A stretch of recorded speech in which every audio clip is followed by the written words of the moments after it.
Sini. Sebelah kanan. Yes, kanan. Oke, terakhir di tengah lagi, tengah depan nih, tengah depan. Silakan tengah depan, bawah, boleh tengah bawah. Silakan.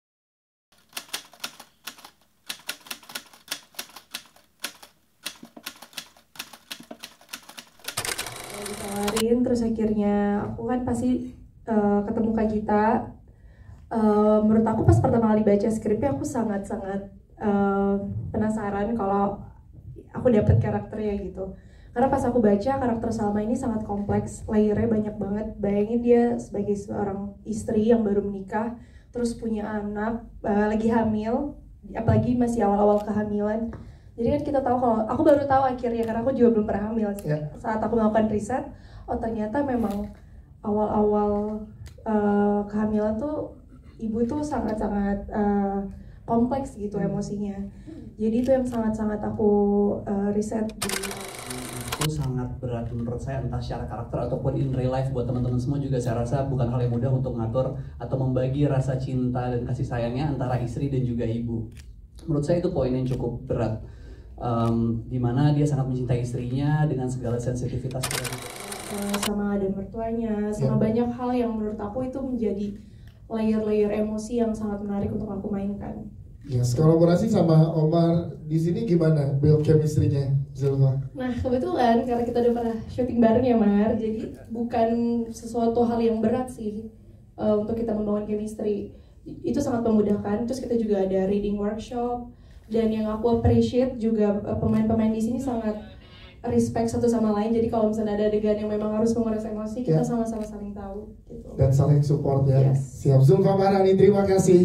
Kita ke Omar dan juga pastinya dengan workshop, dengan survei, nanya ke mereka yang mungkin pernah mengalami suami-suami di luar sana, teman-teman saya yang sudah menikah misalkan, atau kakak ipar dan lain-lain, kayak gimana sih reaksinya kalau memang ibu kita tuh ada kecemburuan. Dan itu memang sebenarnya adalah hal yang mungkin wajar, apalagi di sini Arman kan anak tunggal ya, jadi pastinya ada rasa kecemburuan antara ibunya pada saat anaknya tiba-tiba kok udah gede aja, udah married dan lain-lain. Jadi ya dari situ sih dia nge-build emosinya. Kalau seorang Omar sendiri gimana sih menyikapi gangguan-gangguan yang bisa memecah hubungan, memandang karakter Arman di sini? Untuk seorang Omar seperti apa?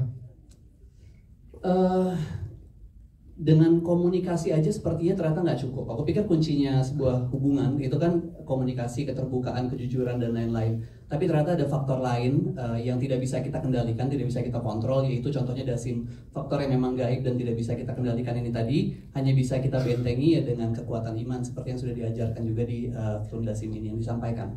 Omar Daniel, terima kasih Omar Daniel. Seperti yang selalu sedia. Gimana ya? Act of service ya, act of service.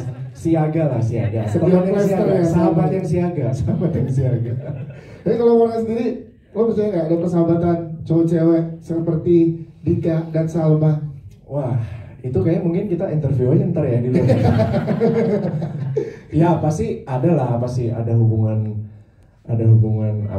sahabat yang memang cowok dan cewek memang based on friendship, memang ada gitu. Cuman mungkin baseline-nya mungkin karena udah sama-sama saling mengenal, mungkin sahabat dari kecil, atau misalnya memang suka sama satu hal bareng-bareng gitu. Jadi mungkin aja gitu. Tapi di sini si Dika ini ya respect aja sih sama Salma. Dia terinspirasi sama sosok Salma yang begitu positif, begitu ceria gitu. Jadi ya dia nyaman-nyaman aja sih, maksudnya temenan sama Salma, dan di saat Salma ada masalah atau apa ya udah call me gitu. Telepon saya. Teman dari udah tahu ya Pak. Aduh bingung mau ngomongnya.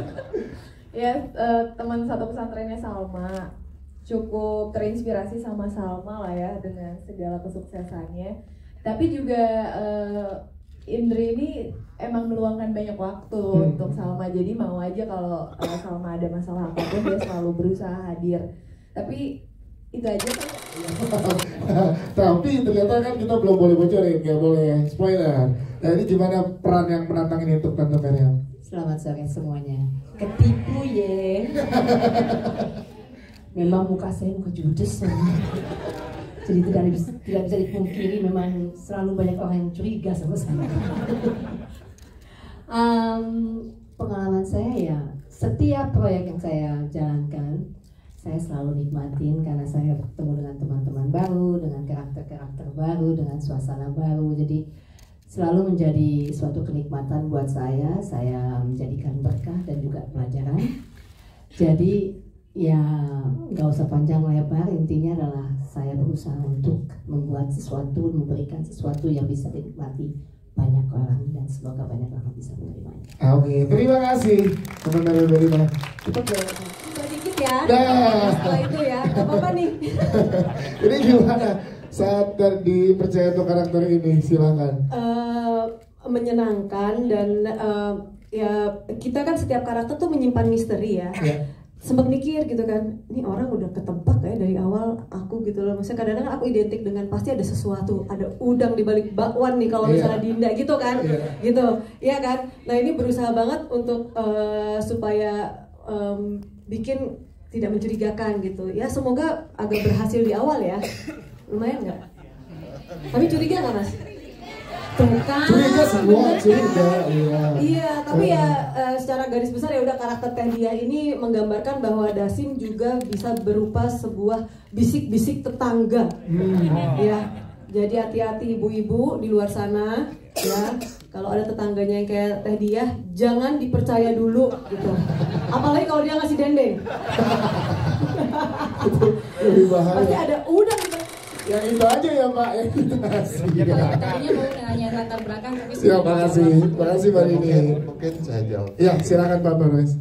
Jadi sebetulnya gini ya, dari semenjak saya mengambil keputusan membuat Dasim aja, sebetulnya gangguan-gangguan spiritual yang seperti Anda bilang itu terjadi, ya kan? Tetapi kan justru itulah uniknya kan, kalau ada yang begitu semakin mantap hati saya, ini harus begitu. Dan godaan ini terus masih berlanjut, ya kan?